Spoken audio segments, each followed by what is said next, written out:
Being deported to an El Salvador he hadn't seen in more than 3 decades was a trauma Hugo Castro recalls clearly.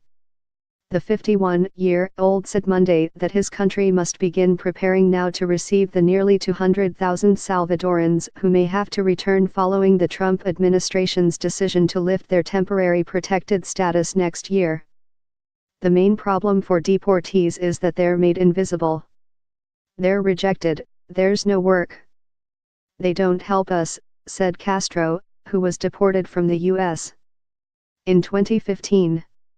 The U.S. announcement brought fears that a major source of income for this poor Central American nation will be cut off and that families could be separated. But there was also a hint of optimism that Salvadorans with many years of experience in the U.S. could bring expertise and investment to spur the economy. Homeland Security Secretary Kirstjen Nielsen said Salvadorans who have stayed in the U.S.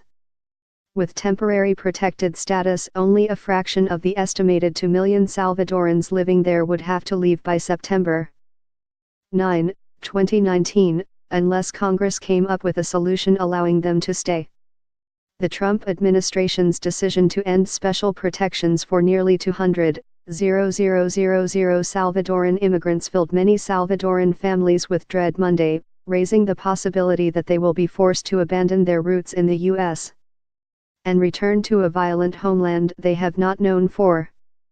The Trump administration's decision to end special protections for nearly 200,000 Salvadoran immigrants filled many Salvadoran families with dread Monday, raising the possibility that they will be forced to abandon their roots in the U.S. and return to a violent homeland they have not known for. The Temporary Protected Status Program has been offered to citizens from a number of countries fleeing natural disasters or other instability. The affected Salvadorans received the status after earthquakes in 2001 killed more than 1,000 people. Thousands more who arrived in the United States in recent years fleeing gang violence were not eligible. Castro went to the United States as a teenager to study at a college in Atlanta. During his junior year his family back home lost nearly everything when the bank seized their coffee operation. Dropping out, he worked at a country club and a bookstore and became manager of a Mexican restaurant.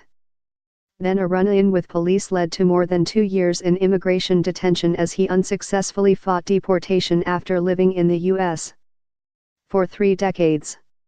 His first 3 months back in El Salvador were the worst, he said.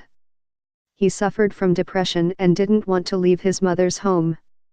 People told him a 49-year-old man should not depend on his mother to support him, so he started looking for work. I went everywhere, to restaurants. I told them I had a lot of experience and that I spoke English, but they rejected me, he said. 8 months after arriving, Castro finally found work at the Salvadoran Immigrant Institute. The nonprofit group recognized the value of Castro's bilingualism and the experience he had gained through the deportation process, and it put him to work helping other deportees reintegrate into society. Castro said programs like his are very limited and more needs to be done for returnees.